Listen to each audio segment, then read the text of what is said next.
Hello and welcome to The Top Story, a podcast with the headlines of the day from our correspondents around the world. I'm Qizhi.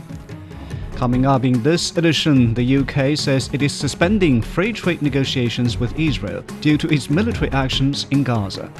Beijing has slammed the US attempt to ban advanced Chinese computer chips. And member countries of the World Health Organization have reached an agreement to strengthen global preparedness for future pandemics. We begin with the Middle East. Britain says it is suspending free trade negotiations with Israel as London criticizes the military operations in Gaza. British Foreign Secretary David Lammy said the existing trade agreement is in effect, but the government can't continue discussions with an Israeli government pursuing what he called egregious policies. Prime Minister Keir Starmer said they cannot let the people of Gaza starve. We're horrified by the escalation from Israel. We repeat our demand for a ceasefire as the only way to free the hostages. We repeat our opposition to settlements in the West Bank. And we repeat our demand to massively scale up humanitarian assistance into Gaza.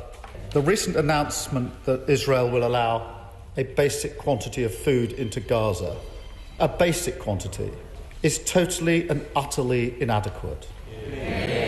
So we must coordinate our response, because this war has gone on for far too long. Along with France and Canada, Britain also condemned Israel's actions in the West Bank. Jonathan Regev has more.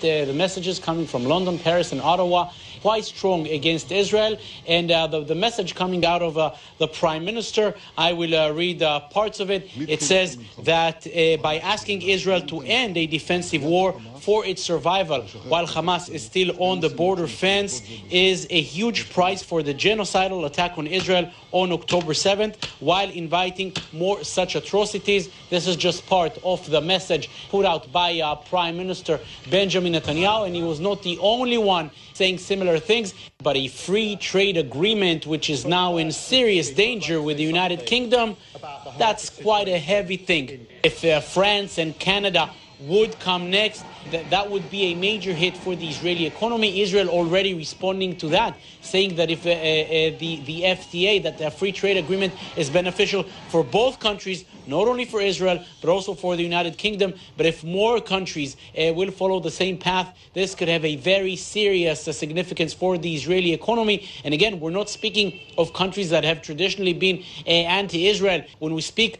of France, Canada, and especially the UK, these are friendly countries towards Israel. When these kind of steps come from these countries, they have a serious effect on Israel and on its government. That was Jonathan Regev on a shift in attitude toward Israel. International concern is mounting over Israel's blockade of Gaza, which has lasted nearly 3 months and sparked famine warnings. The European Union has also announced it is reviewing its association agreement with Israel in response to the situation. According to Gaza's health ministry, more than 53,000 Palestinians, mostly women and children, have been killed since the start of the conflict. In just the past few days, over 300 more lives have been lost in Israel's latest military offensive. Meanwhile, hospitals across the Gaza Strip are facing a total collapse in their operational capacity. Al-Shifa Medical Complex, the largest hospital in Gaza, is now operating at severely reduced capacity. Airstrikes have destroyed most of the hospital's buildings. Medical Director Dr. Hassan Al-Shah says the staff is overwhelmed, struggling to care for patients amid critical shortages of personnel and supplies. We now receive between 500 and 600 patients and wounded individuals daily at the emergency department, which is a very high number compared to our available resources. Treating the wounded is extremely difficult due to the severity of injuries and lack of resources. We only have 2 operating rooms, which is far too few given the volume of critical cases. Sometimes we have 10 to 15 severely injured patients needing immediate surgery at the same time, forcing us to prioritize cases and coordinate with other hospitals to transfer some of them. In northern Gaza, military operations have forced 3 main hospitals out of service. In Gaza City, only Al-Shifa and the Baptist Hospital remain partially operational. Patients with chronic illnesses are facing increasing challenges due to the lack of medical care and the unavailability of essential medications and services. Turning to other parts of Asia, Beijing has slammed the U.S. attempt to ban advanced Chinese computer chips, an act of unilateral bullying and protectionism. The Commerce Ministry said the U.S. move will destabilize the global industrial and supply chains needing semiconductors and deprive countries of their right to develop high-tech industries. China said the U.S. abuse of export controls violates international law and the basic norms of international relations. It also harms the legitimate rights of Chinese enterprises and the country's development interests. Beijing warned that any organization or individual that assists the U.S. measures will face legal consequences. China urged Washington to correct its wrongdoing and expressed support for global enterprises to deepen scientific and technological cooperation based on market principles. Beijing's reactions come amid global trade tensions sparked by U.S. President Donald Trump's tariff policies, which aim to revive American manufacturing. As Hendrik Sabrandi reports from Colorado, some experts and manufacturers question whether reshoring production is truly realistic. Looks like steam to me, but is that... Vice President J.D. Vance recently toured a steel manufacturing plant in the U.S. state of South Carolina. He called it an example of America's industrial renaissance that he says President Trump has begun. I believe that a golden age of American manufacturing started 100 days ago, and we're building it right here at Nucor Steel in South Carolina.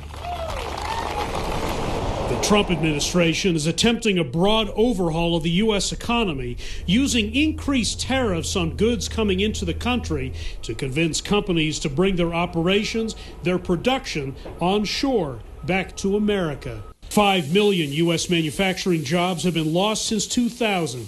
Manufacturing now comprises just 10% of America's GDP. Trump wants to reverse that trend. It's a very worthy goal for the U.S. Jack Buffington teaches supply chain management at the University of Denver.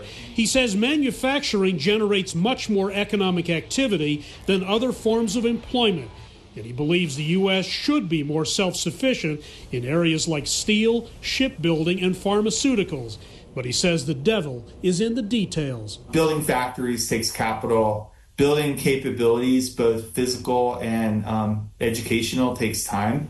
Training people in order to be able to do some of the things that we need to do. He says tariffs are unlikely to lead to significant jobs here. Trump and some of the negotiators would say, well, it takes that in order to accomplish this. And I don't agree with that. We're definitely getting a lot more testing the waters of domestic manufacturing. The owner of a shirt-making company in New Jersey says he's not sure how or even if this reshoring push will benefit his business. The tariff situation, I think, has certainly created a lot of uncertainty in the marketplace. Particularly when those tariffs seem to change day to day.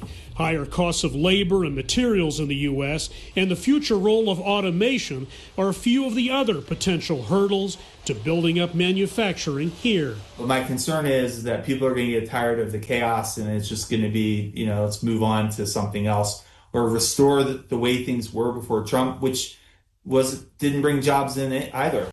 That was a report from Colorado on doubts in the U.S. about manufacturing coming back. The U.S. announcement of tariffs also extends to the film industry. Gulfi Institute China Director Rabin Malik doesn't think it will help the U.S. achieve more local production. No, I don't think so. Also for very practical reasons, since film productions usually would not happen in a unilateral way. Most of film productions are co-productions in one or the other way, either because due to tax incentives, for example, it is a better economic approach to consider production to happen in several countries. And also, there's so many professionals all over the world, and there's so many options to get the best package if you do not do that unilaterally, that co-productions are very common and also very popular. Same thing happens also for European productions. I personally know very, very few film productions of the last 10 or 20 years that really have happened just in one country. Malik also says the film tariffs could hurt US studios because they won't be able to enjoy tax incentives if other countries cancel productions. Moving on to Europe. World Health Organization member countries have adopted an agreement designed to prevent and prepare for pandemics and respond to them. The measure that took over 3 years of debate passed without opposition at the World Health Assembly in Geneva. It calls for fairer production and distribution of drugs and vaccines for future pandemics. China pledged to help the WHO with its budget crisis after the withdrawal of the United States. Johannes Plescheberger reports from Geneva. Happy faces as a vast majority of WHO member states adopted what's been described as a groundbreaking pandemic treaty. Yeah, it's a very historic day. After learning hard lessons from COVID-19, Director General Dr. Tedros says the world is now more equitable, healthier and safer from pathogens and viruses that could cause the next pandemic. The pandemic agreement took 3 years to negotiate, which by global treaty standards is speedy. The main obstacle was to convince wealthier nations to share technology with developing countries in the case of another pandemic. We saw what happened with the availability of vaccines and other countermeasures.